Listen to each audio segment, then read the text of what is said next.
up, guys? Welcome to the first actual video in the new shop, and we got a lot of room. This is kind of fun. I'm enjoying working in here so far. But what we got behind us today, and you guys have seen me do one of these before, but I'm going to show you again because these are really interesting. So what's behind me is a 2006 Jeep Wrangler Unlimited, which means that it is the extended version. Now this is also a Rubicon, which means it's got 410 gears, electronic lockers front and rear, and 4-to-1 transfer case. It is also a Sahara, which makes it even more rare. And on top of all that, it is an automatic. So this is literally one of 1,000 made. So this is number 403, I think, of 1,000 made, and it actually is plaqued and numbered and everything else. So a very, very rare Jeep to have the Unlimited, the Sahara, and the Rubicon, and an automatic all in one package. So whatever money we're putting into this thing by doing this work is well worth it, because this thing is worth a pretty penny. You can probably still get somewhere in the lines of 20,000 plus for this thing. But what I'm going to show you today is we're doing a frame job on this. You guys have seen me do frame jobs on these things before, but I wanted to show you something interesting, because from all outward appearances, the frame on this thing actually looked perfect. There was one little rot hole that you could really see, and that one little rot hole didn't look so bad. The frame was painted with Por 15. It was hit with like fluid film to try to keep it nice. All the bolts were pretty decent, so everything looked perfect. But I'm going to show you what was underneath all of that. So let's go over there and I'll show it to you. All right, so I'm going to start with the good side. And you can see there's a hole right there in the frame. And then we get to what you couldn't see. Now this is where the skid plate goes, and we are literally completely shot. Now this is what the frame looked like from the outside. So it looks pretty good. You know, you don't see any holes, you don't really see any rust, you don't see much of anything. And even back here, that hole wasn't there. I actually put that there with a screwdriver, but you can see the crap falling out of it. The frame is soft all the way up to here and about 3/4 of the way up, and you can see that this oily stuff here is actually the fluid film that was on the frame where my customer was actually trying to protect this thing. But now that we've seen that side, let's go to the other side and we'll see what that looks like. This is the bad side. So originally the only thing that we could see was this little area right here. That was the only thing that was visible in this entire frame. But again, pull the skid plate down, that's what we're working with. You can see right to the top of the frame there. And I mean, these things literally just flakes apart. And if you can see up inside there, I don't know, maybe you can, but you can see a very delineated rust line. It goes all the way about halfway up the frame and then just stops, and the frame is totally solid from that point on. So this is a major fault that Jeep had, in the fact that they didn't put drainage holes in the frame. And this one, it looks like somebody had drilled a drainage hole up front to try to get it to drain out, but it is all literally just plugged solid with rust. Same thing on this side. They tried drilling a hole, but most likely what they did was they drilled a hole here so that they could mount a side step or something of that nature. So that doesn't help any, because it doesn't let any water out. So now this is what actually came out of both sides of the frame. So pretty nasty. Pretty nasty. Now, oh crap, let me turn this light off. I'm blind. Okay.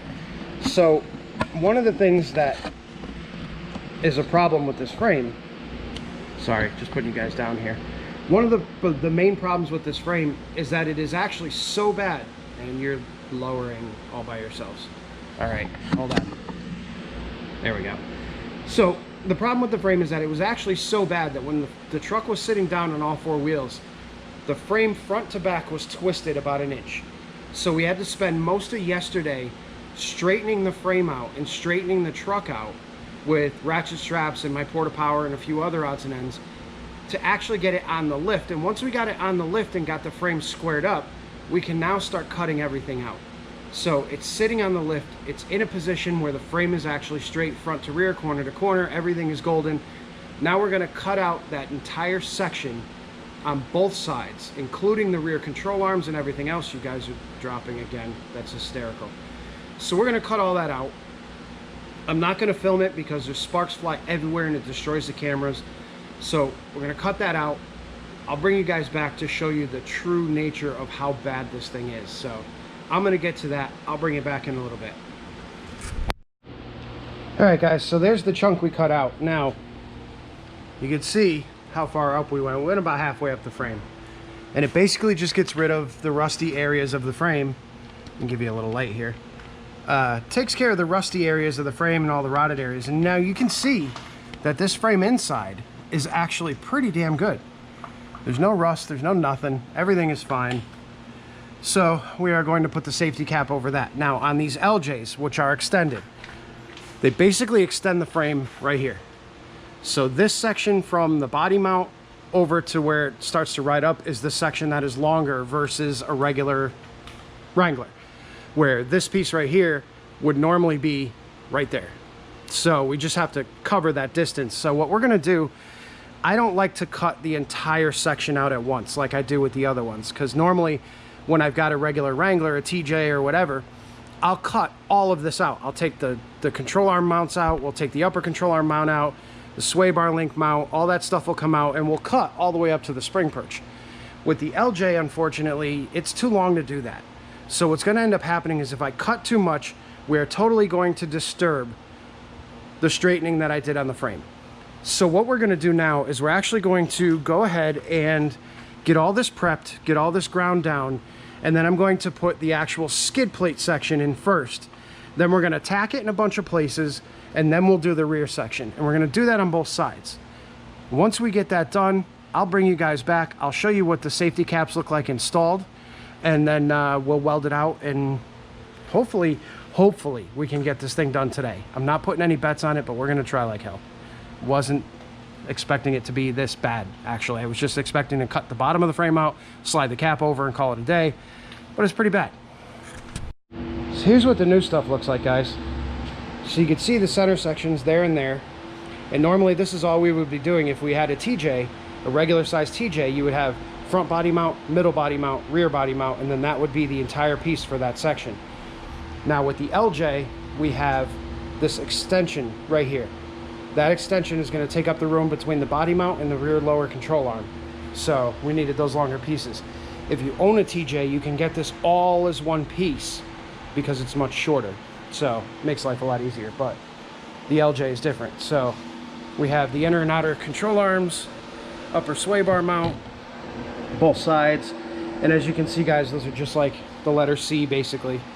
You clamp up underneath it, you clamp them in place, and then you just start welding them on. So that's what we're going to start doing. But if you guys have a TJ and you're in the area, we can handle this for you. If you got an LJ, we can handle this for you. But if you're out of state and you're watching this video and you're interested in the company that makes these things, there they are right there. autorust.com, home of the safety cap. They're all made in USA. Nice frame repair kits. There's the phone number. Give them a shout. They'll help you out. All right, so I showed you guys what it looks like, obviously, with the stuff cut out and ground down and ready to go. So here's what it looks like now with the safety cap in place. So you can see that it actually extends all the way out to the front control arm, and we're just gonna have to put a little patch section in here, which is pretty normal. I have to do that on every one of them. And we just got it tacked in at the time being until we can get the rear section in. And now what we have to do with this section is we actually have to cut this completely out all the way up to the spring perch, and then we're going to do that. But what we're going to do first, because this is an LJ and it's actually a little bit heavier in the rear end here, the frame will tend to buckle backwards once we cut this section out. So we're going to stick a pull jack right underneath here, and once we get that underneath there, we'll get it supported. We'll take our measurements again to make sure that everything is good, and then we will cut that section out and tack in this section that we have over there on the floor. All right, guys, so you're gonna have to excuse the noise of the fans because we're actually trying to clear out some, it's pretty smoky in here. I don't know how well you can see that on camera, but it's pretty smoky. And we're gonna clean the lens for you so that maybe you can actually see me. But where we left off on the Jeep, I don't remember. So we had to go to Tommy's today. It was Sunday. We had to do some stuff. helps if I point the camera at me. But if you want to see what we did for Tommy today, go check out his video. I'm sure it'll be up in a day or two. I'm probably not going to put this one up until, I don't know, Monday, Tuesday, something like that. But anyway, so we got the frame all welded in. There's the rear cap, the control arms connected, welded into the front cap, and it is good to go. And we did the same on the other side, except for we haven't actually put the control arms back together yet, but everything is all welded in, and for the most part we are good to go. We had a couple little holes that we got to patch up still, a few other odds and ends, and you know, we got to kind of prime this and paint it, make it look halfway decent before the customer takes it. So we'll do that tomorrow, and then we'll be good. So what I'm planning on doing here is I'll bring you guys back once I've got it all painted, once I've got it all put together. We'll go over all of the steps that were necessary to do so, to get this thing fixed, and we'll possibly go over what it costs. I usually don't like to divulge that because you can run into all sorts of crazy stuff along the way. So cost is going to be relative, but maybe we'll talk about it when all's said and done. So we're going to go ahead and prime this and paint it, put the skid plate back on, do a few other odds and ends that we need to do to it, and then this one will be good to go. Alright guys, so here's what she looks like completed. All painted up nice. Side steps are back on. Skid plate is back on, everything's bolted back in. We are good to go. And if you look on the inside, we got all the cabling and wiring and everything else all tied back up again. So we're good. Oh, I'm gonna shoot a little bit of paint in there, and then we'll be good. All right guys, so the Jeep is all done and it is out of here. Customer picked it up, he was super happy. And excuse me, I got pizza all over my face. I've been eating pizza. We got our Mr. Mortimer sitting up there chilling, having a good time. And we got a couple things we did today.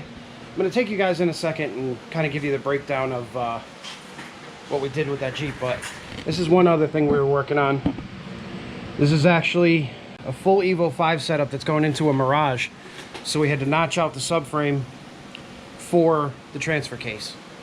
So we got that completed up. We got Adam's Evo back in here. We got a few other odds and ends that we got to knock out on that. But let me, while I'm sitting here, let me put you guys on the old tripod. Sorry for the wiggliness.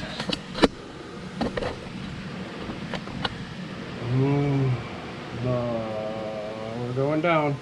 All right, so basically what we did with that Jeep is we ended up having to cut a good portion of that frame out because it was a lot worse than I thought it was. And if you guys own one of these things and you see a little bit of rust on the frame, you're probably looking at a whole lot more rust than you really think there is.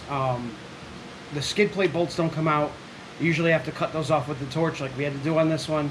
And there was just a ton of rust that we had to replace. But luckily enough, you know, the guys over at Safety Cap and Autorust out in, I believe it's Rhode Island, their product is amazing. It's absolutely amazing. It makes everything so much easier. I used to do these things by hand and make all the parts myself, make all the patches myself, and I mean, for the money you're going to spend over there at Autorust, it is so worth it. Absolutely worth it. But here's a breakdown of what we did. So the Jeep came in, we measured the frame, we have all the factory specs, we measured the frame, and it was actually twisted by almost 1.5 inches.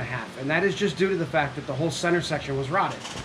The only thing holding that frame together was it had tubular side steps that were mounted to the front and rear control arm mounts, lower control arm mounts. And that was actually holding the frame in place. So we got kind of lucky, or the customer got lucky on that one, that the frame didn't actually crack and break and everything else. Especially being that that is an extended chassis LJ. So we pulled those off, we straightened the frame back out, and normally how I do that is I put it up on the lift, and then I'll tie down a corner and I'll jack up a corner until I can get the frame straight. And then 9 times out of 10, I can literally hold it that way with a couple of pole jacks and the lift itself. Now, lifting from the body mounts actually brings the frame out just a hair, and it will literally take all of the stress off of the frame and allow the axles to weight down the frame to the point where the frame will actually get back into line. So from that point, once it's up on the lift, we do all our measurements. We get all the measurements from the frame corners to the ground, and then we do corner to corner to make sure the frame is square. Then we start cutting. Once we get everything cut out, then we can reposition our pole jacks to make sure that the frame remains 100% straight and within factory specification. Once we get the frame in factory spec, grind everything down, slide the safety caps up on there, tack them in place, make sure everything's still straight yet again, and then do full bead welds on everything. Once it's all completed, before we throw a coat of paint on it, we measure the frame one final time to make sure that everything has stayed exactly where we put it, and then we paint it. Paint it up, put all the accessories back on, put the skid plate back on, and send it down the road. So if you guys have one of these Jeeps, please feel free to contact me. All of my information is in the description. All of my information is everywhere. You can find me on Instagram, you can find me on YouTube, you can call the shop, you can whatever. You can also find our information on autorust.com. We are an authorized installer for these products, so we can do your Jeep, we can get your Jeep done, and the pricing is reasonable. Just to give you guys an idea, I know a lot of people always ask me price.